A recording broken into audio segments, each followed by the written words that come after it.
A very good morning, students. Let's continue our chapter, and today we'll discuss about power of the Prime Minister. Okay, Prime Minister is the most powerful person in any country. So, our constitution does not say very much about the power of the minister or the ministers or their relationship with each other. But as the head of the government, the Prime Minister has wide-ranging power. So, Prime Minister has a wide power. He is very powerful. Prime Minister chairs the cabinet minister, which we have earlier discussed in our last class, right? And it is the duty of the Prime Minister to coordinate work of the different departments, and a Prime Minister's decision is the final decision. Okay, and all the other ministers, whoever are there in the parliament, they work under the leadership of Prime Minister. So, and one more thing, Prime Minister has the power to dismiss any ministers. He can dismiss the minister.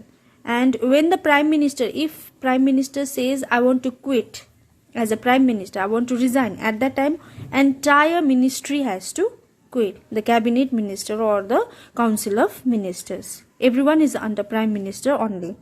Okay.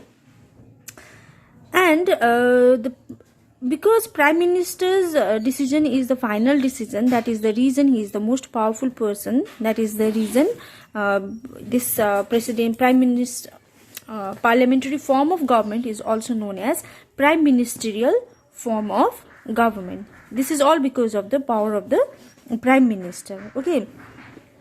When India got its independence, at that time Jawaharlal Nehru was our first Prime Minister.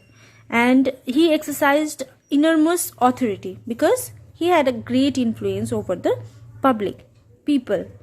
People used to respect him, right? Because he was our first Prime Minister. Similarly, his daughter Indira Gandhi, when Indira Gandhi became the Prime Minister, she has very much power compared to other cabinet ministers.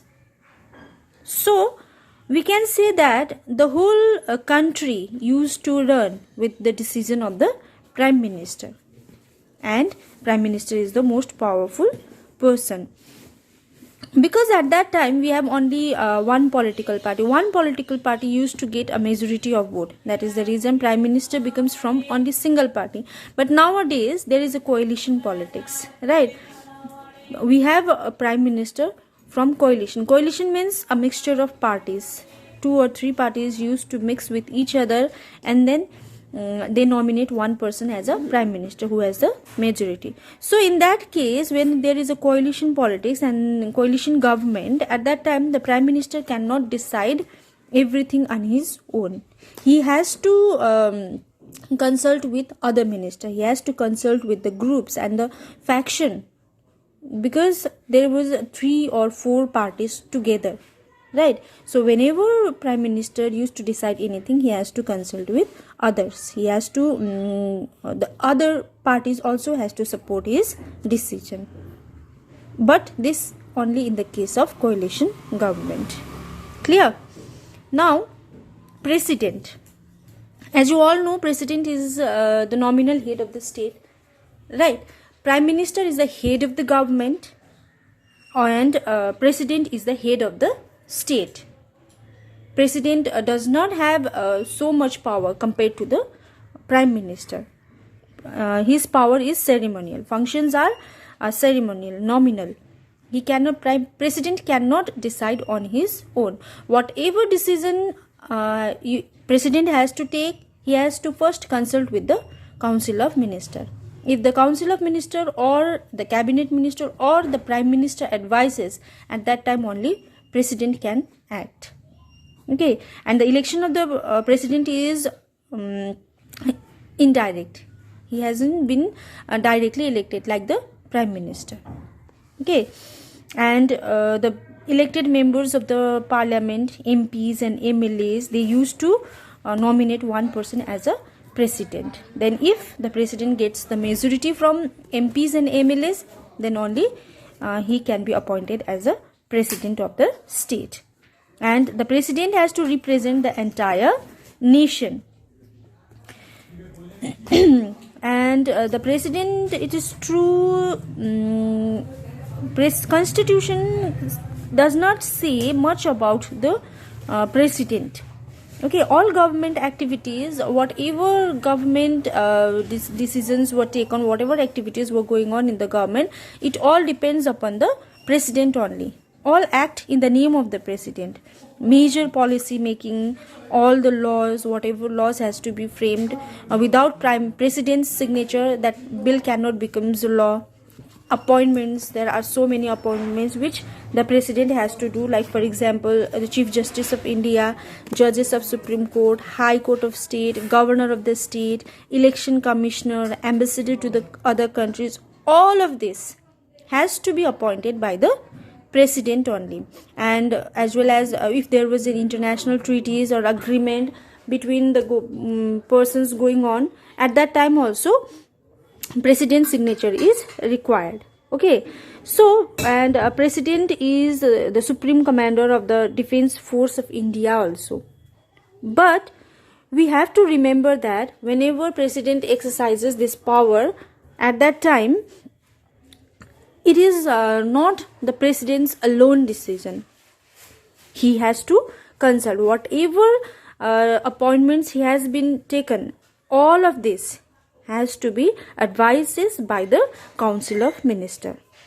Okay, even the bill, a bill has to be passed by president, then only it becomes a law. But president does not have that power to cancel any bill. If the Lok Sabha sends a bill to the president, if Lok Sabha passed a bill, then that has to be sent to the president for his signature.